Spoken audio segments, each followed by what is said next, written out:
मुंबई अहमदाबाद महामार्गावरती रात्री जवळपास खड्ड्यामुळं 14 गाड्यांचे टायर पंक्चर झाल्याची घटना ताजीच असताना मी आता नालासोपारा च्या पेलार या ठिकाणी गुजरात लेनवरती उभा आहे। एकीकडे मुसळधार पावसाने जोर आपला पकडलेला आहे, तर दुसरीकडे हा जो रस्ता आहे हा मृत्यूचा सापळा बनलेला आहे। रस्त्याच्या मधोमध चक्क या ठिकाणी जवळपास 5 फूट लांब आणि 2 ते 2.5 फूट रुंदीचा हा खड्डा पडलेला आहे, ज्यामुळे की त्यामध्ये लोखंडी सळई सुद्धा बाहेर निघालेली आहे आणि हाच खड्डा या ठिकाणच्या वाहनांचा अपघाताचा सापळा बनलेला आहे। काही वेळापूर्वी जर बघितलं गाडी किती स्पीडने येते आणि गाडी कशी आदळून निघून जाते आणि त्यामुळे गाडीचा जर वेग कमी झाला तर पाठीमागल्या गाडीवर येऊन ह्या गाडी या ठिकाणी ठोकल्या जाते। आत्ता काही वेळापूर्वी जर बघितला तर माझ्या बाजूला जी ही वॅगनर कार आहे, या वॅगनर कारचा आत्ता याच ठिकाणी अपघात झालेला आहे। या वॅगनर कारचे जे इंडिकेटर जे आहे हे इंडिकेटर तुटलेले आहे, तर ड्रायव्हर या ठिकाणी गाडीमध्ये होता। सुदैवानं बाजूच्या स्पीड दुसऱ्या गाडीमुळं फक्त एक इंडिकेटर फुटलं, यामध्ये मोठी जीवितहानी या ठिकाणी झालेली नाही आहे। अतिशय भयावह, कारण एकीकडे जर आपण बघितलं तर पावसाचा जोर या ठिकाणी दिवसेंदिवस वाढत आहे आणि दुसरीकडे कारण खड्ड्यामध्ये पाणी साचल्याच्या नंतर हा खड्डा लवकर दिसत नाही आहे आणि त्यामुळं येणारी जी भरधाव वेगातली जी कार आहे ही अशा पद्धतीनं या ठिकाणी आदळत आहे आणि त्यामुळं महामार्ग किती मृत्यूचा सापळा बनला आहे याचं जिवंत उदाहरण आहे। या ठिकाणी माझ्यासोबत स्थानिक नगरसेवक सुद्धा आहे प्रफुल्ल पाटील। काय नेमकं सांगाल, कशा पद्धतीनं खड्ड्यामुळं आज मृत्यूचा सापळा बनला? नक्कीच ही लज्जास्पद गोष्ट आहे, कारण कॉन्क्रीट रोड तुम्ही 2-3 वर्षापूर्वीच बनवले, परंतु कॉन्क्रीट रोड बनवल्यानंतरही त्याच्यावरती एवढे मोठे मोठे खड्डे। कालचेच मी न्यूजवरतीच पाहिलं, आपल्याच न्यूजवरती पाहिलं की डहाणू येथेही असाच ब्रिजवरती खड्डा, त्याच्या इव्हन सलिया बाहेर निघालेल्या होत्या। त्याच्यानंतर त्या 15 ते 16 गाडीचे टायर फुटले गेले, त्याच्यामध्ये कुठली देवीच्या कृपेने जीवितहानी झाली नाही, परंतु कुठल्या तरी व्यक्तीच्या मरणाची वाट बघताय का नॅशनल हायवेचे डिपार्टमेंटचे जे अधिकारी असतील आणि जे कॉन्ट्रॅक्टर असतील। आता तुम्ही पाहिलं असेल हा इथे एवढा मोठा खड्डा आहे, आताच मी याच्या आधीच या वॅगनर गाडीचाही ॲक्सिडेंट झाला।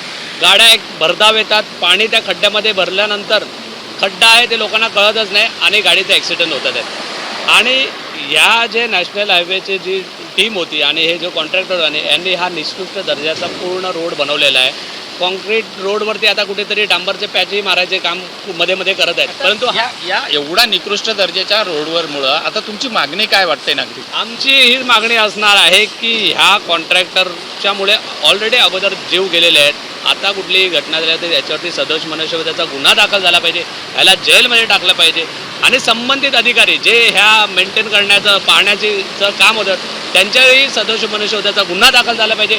जिथपर्यंत हे लोकांवरती कुठलीही ठोस कारवाई होत नाही तिथपर्यंत हे सुधारले जाणार नाही आहे। आपण बघितलेलं आहे माझ्या बाजूला आता ही ॲम्ब्युलन्स जाते, ही ॲम्ब्युलन्स याच खड्ड्यामधून मार्ग काढते आणि हे खड्डा जर बघितलं आता पाणी भरलेलं आहे त्या खड्ड्यामध्ये, ते खड्ड्यामध्ये पाणी भरलेलं आहे त्यामुळं तो खड्डा दिसत नाही आहे आणि वाहन कशा पद्धतीनं या ठिकाणी जोरात या ठिकाणी आदळल्या जात आहे। पूर्ण लाईट जे आहेत ह्या महामार्गावरल्या बंद आहेत। अचानक स्पीडनं येणारा ट्रक आहे त्याच्यामध्ये त्या खड्ड्यामुळं त्याचा अंदाज येत नाही आहे आणि त्यामुळं हा जो व्यक्ती आहे हा या ठिकाणी अडकल्या जातो आहे, अपघाताचं प्रमाण होतं आहे आणि याच अपघातामुळं मात्र जे ठेकेदार आहेत या ठेकेदाराला याचं पडलेलं नसल्याचं सुद्धा सांगण्यात येत आहे। काय सांगणं, कशा भावना आहेत? या रस्त्याने 1 हप्त्यापूर्वीच मुख्यमंत्री स्वतः गेलेले, सर्व नेते मंडळी इकडून गेली, पण त्यांना हा खड्डा दिसला नसेल। एवढा चांगला रस्ता तुम्ही बनवता, आज मी बाहेर गेलेलो, हैदराबादला गेलो, तिथे एवढंच चांगला रस्ता मस्त असे किती ठिकाणी खड्डे झालेले असे या महाराष्ट्रात मला वाटते, म्हणजे आपल्या जो 48 हायवे हा गुजरातपर्यंत जातो आणि याचे भरपूर खड्डे पडलेले आहेत। मध्ये तिथे हादसा पण झाला, डहाणूला साईडला 16 गाड्या ठोकल्या। आज तुम्ही बघा हा समोर खड्डा पडलेला आहे, हा मुख्यमंत्री किंवा इकडचे नेते मंडळी गेले यांना काय कळलं नसेल, इकडचा पालकमंत्री ह्याला पण इकडचं समजत नसेल का, इकडचे आमदार खासदार जे झाले त्यांना हा रस्ता दिसत नसेल का?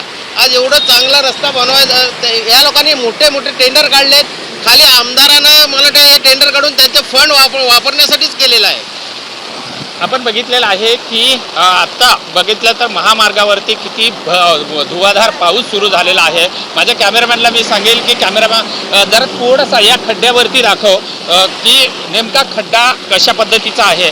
आपण जर या ठिकाणी हा जो खड्डा आहे याच्यात पूर्ण पाणी साचलेलं आहे आणि आपण जर बघितलात तर गाड्याचा वेग किती मोठ्या प्रमाणामध्ये आहे आणि आता ज्या येणाऱ्या गाड्या ज्या आहेत यांची कशा पद्धतीनं हा टेम्पो असेल ह्या छोटे वाहनं असते ह्यांना खड्डा दिसत नाही आहे आणि गाडी एकदम भरगा वेगामध्ये या ठिकाणी अडकल्या जाते आणि त्याचा अपघात हा जो आहे हा मोठ्या प्रमाणामध्ये होतोय. पावसामुळे महामार्ग हा चक्क मृत्यूचा सापळा बघितला असेल त्या गाडीची अवस्था, त्याच्या पाठीमागली गाडी. तर अशा पद्धतीनं पूर्ण निकृष्ट दर्जाचा झालेला हा जो रस्ता आहे. असेच खड्डे जे आहेत तर डहाणूच्या गुजरात बाँड्रीपासून तर ते जवळपास वर्सोवा ब्रिजपर्यंत हे जवळपास 121 किलोमीटरचा रस्ता आहे आणि या 121 किलोमीटरच्या रस्त्यामध्ये 600 करोड रुपये खर्च केलेत.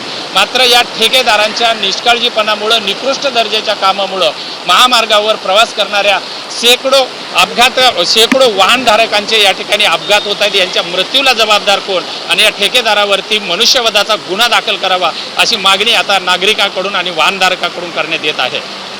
व्हिडिओ जर्नलिस्ट प्रेम म्हात्रेसह विजय गायकवाड, TV9 मराठी, वसई.